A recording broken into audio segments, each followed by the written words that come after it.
Welcome back to once again my self Sardar Ibrahim. Viewers कैसे हैं आप? I hope you all are fine and I am fine to.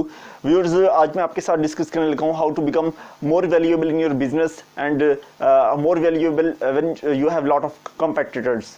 आपके पास जब बहुत सारे कॉम्पिटिटर्स मार्केट में मौजूद होते हैं तो आपके साथ बिजनेस कर रहे होते हैं, तो आप कैसे वहाँ पर अपने बिजनेस को वैल्यूएबल बना सकते हैं। तो व्यूअर्स इसके सिलसिले में सबसे पहली कड़ी जो मैं आपके साथ डिस्कस करना चाहता हूं कि किस तरीके से आप अपने बिजनेस को वैल्यूएबल बना सकते हैं, तो उसमें सबसे पहली बात जो मैं आपके साथ डिस्कस करना चाहता हूं वो ये है कि आप गुड कस्टमर सर्विस की तरफ आइए। बाकी कंपेटिटर्स के मुकाबले में अपने एम्प्लॉय को, अपने कस्टमर को बेहतरीन कस्टमर सर्विस जो है प्रोवाइड कीजिए कि जब वो आपके जो है कस्टमर साथ वाले जो है कंपेटिटर्स के पास जाता है तो आप जो, और उसके मुकाबले में जब वो आपके पास आता है तो आप उसको किस तरीके से बेहतर फील करवाते हैं।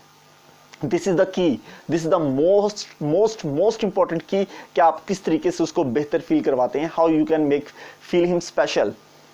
उनको स्पेशल फील करवाइए कि जब वो आपके पास आए तो आपने उनको किस तरीके से बेहतर तरीके से ट्रीट किया, आपने उनको कितने बेहतर तरीके से डील किया।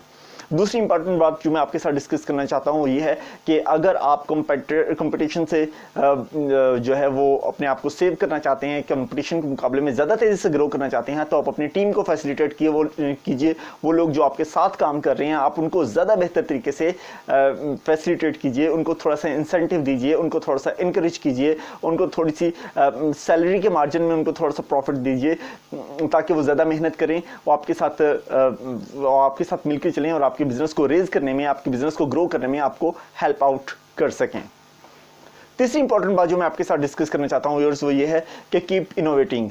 आप इनोवेशन को लेकर आइए अपने बिजनेस के अंदर। जब आप अपने बिजनेस के अंदर इनोवेशन को लेकर आते हैं तो क्या होता है कि आपका बिजनेस ग्रो करता है। मैं समझता हूं कि इनोवेशन और रिसर्च एंड डेवलपमेंट एक ऐसा डिपार्टमेंट है जो कि एक रेडी वाले से लेके, एक छोटे छाबड़ी वाले से लेके एक $1 बिलियन कंपनी तक को रिसर्च एंड डेवलपमेंट डिपार्टमेंट की जरूरत होती है। आप कहेंगे कि रिसर्च एंड डेवलपमेंट डिपार्टमेंट के ऊपर इतना खर्चा आता है, हम रिसर्च एंड डेवलपमेंट डिपार्टमेंट कैसे बना सकते हैं? तो भाइयों उसका सिंपल सा हल ये है कि रिसर्च एंड डेवलपमेंट डिपार्टमेंट के लिए ज़रूरी नहीं है कि आप एक अलहदा से टीम बनाइए। आपके पास जो एम्प्लॉयज़, जो वर्कर आपके पास काम कर रहे हैं, जो टीम आपकी काम कर रही है, आप उनको इंसेंटिवाइज कर दीजिए कि जब आप कोई बेहतरीन आइडिया मेरे पास लेके आएंगे जिससे हमारा बिजनेस ग्रो करेगा, आप मेरे साथ आइडिया डिस्कस करें, मैं आपको इंसेंटिव दूंगा। आप मेरे साथ आइडिया डिस्कस करें, मैं आपको इंसेंटिव दूंगा। वो आपके साथ बेहतरीन से बेहतरीन आइडियाज़ डिस्कस करेंगे जिससे आपका बिजनेस ग्रो करेगा।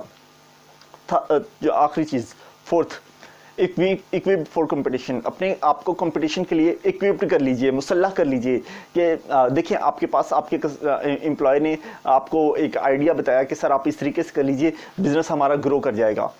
मैं आपको बताता हूं कि आप खुद भी कोई आइडिया यूज़ करते हैं जिससे आपका बिजनेस ग्रो करने के चांसेस होते हैं, तो वो फ्लॉप हो जाता है। आपका एम्प्लॉय आपको बताता है, वो आइडिया फ्लॉप हो जाता है। तो याद रखें कि अगर एक फ्लॉप आइडिया जो है वो ख़त्म हो गया, आपका कामयाब नहीं हो सका, तो याद रखिए वो तो सिर्फ जस्ट एक फ्लॉप आइडिया था। आप उसके अंदर दोबारा एक और नया आइडिया लाएं, उसको यूज़ करें और अपने बिजनेस को ग्रो करें।